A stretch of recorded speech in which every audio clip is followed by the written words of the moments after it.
के परियोजना के बाद प्रधानमंत्री मोदी जी की पहल ने नदी संस्कृति को बचाने के लिए जो पहल के प्रारंभ किया था, आज उसका परिणाम है कि दुनिया का सबसे बड़ा धार्मिक और आध्यात्मिक समागम उत्तर प्रदेश की धरती में मां गंगा और यमुना सरस्वती की त्रिवेणी में प्रयागराज की धरती पर 13 जनवरी से 26 फरवरी के बीच में होने जा रहा है।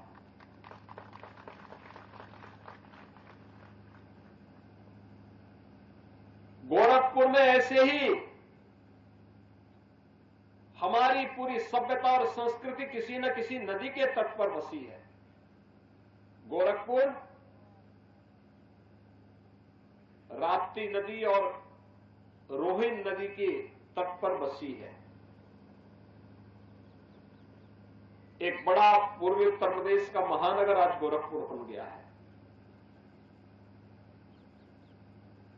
जो नदी हमारी सभ्यता और संस्कृति की जननी हो, उसका आधार हो, उसकी सेहत के बारे में पहले प्रयास नहीं हो पाया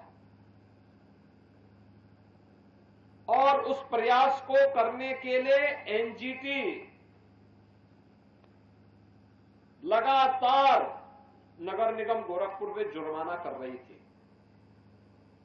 इन लोगों ने भी 110 करोड़ रुपए की लागत से एसटीपी लगाने की एक प्लानिंग कर ली थी। मैंने कहा 110 करोड़ रुपए क्यों खर्च कर रहे हो, प्राकृतिक पद्धति अपनाओ। और प्राकृतिक पद्धति अपनाने का परिणाम क्या है? जिस तकिया नाले को पहले हम इधर से कभी तो बदबू आती थी, आज आपने देखा होगा इसको एक निश्चित ग्रेडियंट इसको दे दिया गया, बोल्डर पिचिंग कर दी गई, उस प्रकार के प्राकृतिक पौधे लगाए गए, अब बदबू नहीं है। याद रखना, जब ये नाला पहले समय जहां पर इस नाले में अन्य सभी नाले मिल रहे हैं जो सिटी के साथ गिर रहे हैं ड्रेनेज के, उसका बीओडी लेवल 342 से लेके 350 तक है। यानी वह कहता है कि यह पानी जिसमें कोई भी, यानी ये इतना खतरनाक है कि जहर से भी बदतर है।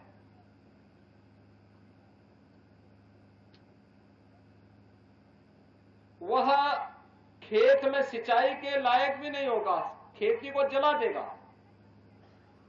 लेकिन जब एक निश्चित पद्धति उसमें अपनाई गई, बोल्डर की पिचिंग करके, जगह जगह रोक करके, छान करके, फिर आगे ले जाकर के उसको ईंट के झावे से, मोटा बालू से, गिट्टी से, बालू के साथ उसको आगे ले जाने की कार्रवाई को आगे बढ़ाया गया, तो अंतिम वहां जब यह नदी में गिरने के पहले इसका बीओडी लेवल, इसमें ऑक्सीजन की मात्रा, इसमें अन्य खतरनाक विषैले जो तत्वों की जानकारी ली गई, तो यह था कि वह अब शुद्ध स्थिति में है, वह नदी में छोड़ा जा सकता है। बीओडी लेवल 15 से 18 के बीच में वह आ गया, यानी 350 से घट करके 15 से 17 के बीच में आने का मतलब अब आप उसकी सिंचाई कर सकते हैं, सब्जी उत्पादन में, फूल उत्पादन में उसका उपयोग कर सकते हैं, वह खेती के लिए खतरनाक नहीं होगा।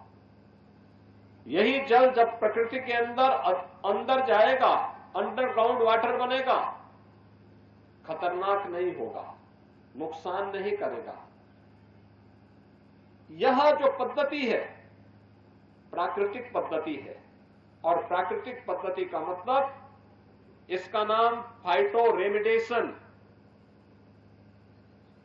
तकनीक रखा गया।